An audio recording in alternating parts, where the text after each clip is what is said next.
Halfway through the Big East women's basketball schedule, there's one team all alone at the top, and they're surprising the league for the second straight season. In his first season at Seton Hall, Tony Bozzella and the Seton Hall Pirates went from being picked to finish dead last in the conference to having a 20-win season and getting to the Sweet 16 round of the WNIT. And now in his second season, his Pirates were picked to finish fifth. He's got them in first, led by one of the best backcourt trios in the country. It's Khadidra Simmons, Daisha Simmons, and Tabitha Richardson-Smith, all averaging at least 16 points per game. They have the Pirates at 8-1 in the league. That lone loss coming to the St. John's Red Storm at Cayman Queens. And ironically enough, the Pirates are going to be starting the second half of league play inside Walsh Gym, where they are a perfect 13-0 this season, taking on Joe Tartamella's Red Storm. That's on Sunday.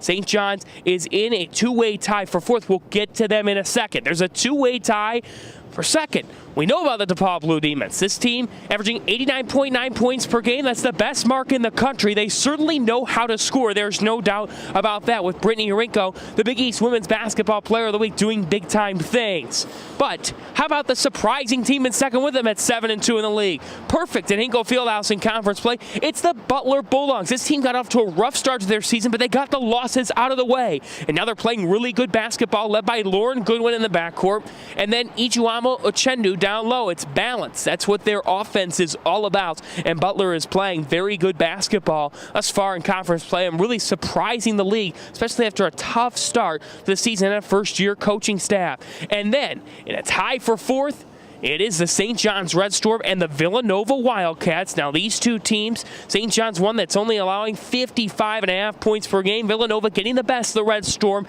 this past weekend, led by Caroline Coyer, who is a fantastic shooter from deep. This team also has a 6'2" forward in Emily Lear, who can score from just about anywhere. Real dynamic player. And when you have somebody with that kind of size that can score the way she can, that's what makes Villanova lethal. St. John's taking on Seton Hall Sunday. Aaliyah Hanford and Denasia Grant will certainly challenge Seton Hall's backcourt trio. That backcourt duo for St. John's has been nothing short of fantastic. Where can the Red Storm make a real difference in the second half of the conference season? How about down low with Amber Thompson? All-time leader in rebounds for the program, is fantastic down in the paint.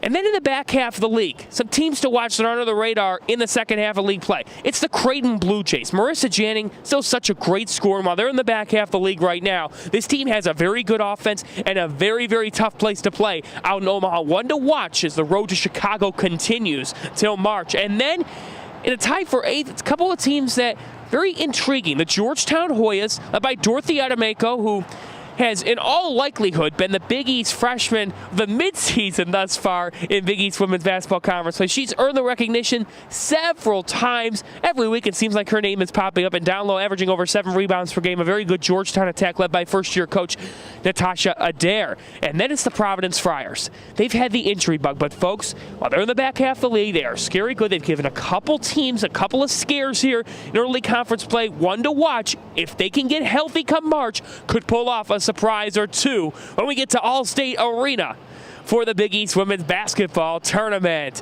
That is all, and there's a ton to be talking about. Lots of surprises, lots of headlines to watch as this upcoming weekend brings more action.